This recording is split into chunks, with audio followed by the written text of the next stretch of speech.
முன்னாள் மத்திய நிதி அமைச்சர் ப. சிதம்பரம் தனது சொத்து மதிப்பு 95 கோடி ரூபாய் என்று தெரிவித்துள்ளார். ராஜ்யசபாவில் காலியாக உள்ள 56 MP பதவிகளுக்கு ஜூன் 11ஆம் தேதி தேர்தல் நடக்கிறது. இதற்கான வேட்புமனு தாக்கல் செவ்வாய்க்கிழமை நிறைவடைந்தது.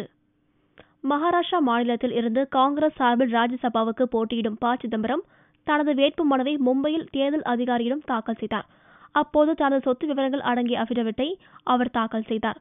22 பக்கங்களை கொண்ட அந்த அபிடவிட்டின்படி ப. சிதம்பரம் மற்றும் அவரது மனைவி வக்கீல் நளினி ஆகியோரது மொத்த சொத்து மதிப்பு 95 கோடி ரூபாய்.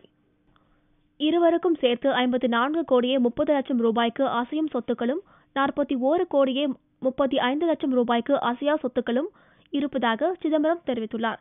சிதம்பரத்திற்கு 42 கோடியே 95 லட்சம் ரூபாய் அசையும் சொத்துக்களும் 4 கோடியே 25 லட்சம் ரூபாய் அசையா சொத்துக்களும் இருப்பதாக அபிடவிட்டில் தெரிவிக்கப்பட்டுள்ளது. நளினி சிதம்பரத்திற்கு 11 கோடியே 23 லட்சம் ரூபாய் அசையும் சொத்துக்களும் 25 கோடியே 3 லட்சம் ரூபாய்க்கு அசையா சொத்துக்களும் இருப்பதாக தெரிவிக்கப்பட்டுள்ளது.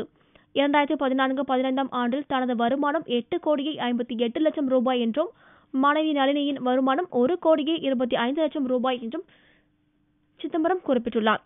சட்டசபை தேர்தலில் RK நகரில் போட்டியிட்ட முதல்வர் ஜெயலலிதா தனது சொத்து மதிப்பு 117 கோடி ரூபாய் என வேட்பு மனுவில் தெரிவித்திருந்தார் என்பது குறிப்பிடத்தக்கது.